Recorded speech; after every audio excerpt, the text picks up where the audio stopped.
Hi friends, இப்போ பார்த்தீங்கன்னா XL 100 தான் பார்க்குறோம். எக்ஸல் 100 என்னன்னு பார்த்தீங்கன்னா சைலன்சர் ஓட்டை வந்துருக்குது. ஓட்டையை வந்து நம்ம ஒரு வேறு சைலன்சர் போட்டு ஆல்ட்ரு பண்ண போகிறோம். ஆல்ட்ரு தான் பாருங்கள். வண்டி சவுண்டை பார்த்தீங்கன்னா புல்லட் சவுண்ட் மாதிரி இருக்கும்.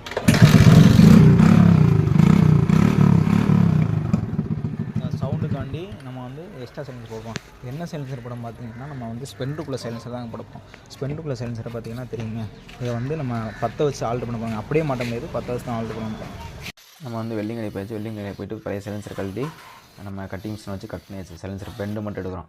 பெண்டை வண்டியில் மாட்டிடுறோம். வண்டியில் மாட்டிட்டு பின்னாடி ஸ்பெண்டருக்குள்ள சைலன்சரை வந்து கட் பண்ணி வச்சுருந்தோம். அதை தூக்கி ஃபிட் பண்ணிவிட்டு அதுக்கப்புறம் பார்த்து வைக்கிறோம். ஏன் எதனால் நீங்கள் வந்து எக்ஸலுக்குள்ளே சைலன்சர் புதுசாக வாங்கி போட்டலாமே, ஏன் மாற்றிடுன்னு கேட்டிங்கன்னா, எக்ஸல் சைலன்சர் வந்து திக்னஸ் கம்மி. அது தகடு மாதிரி உள்ளது. வேகமாக ஓட்ட விழுந்துடும், வண்டி அடித்து ஓட்ட விழுந்துருக்குது.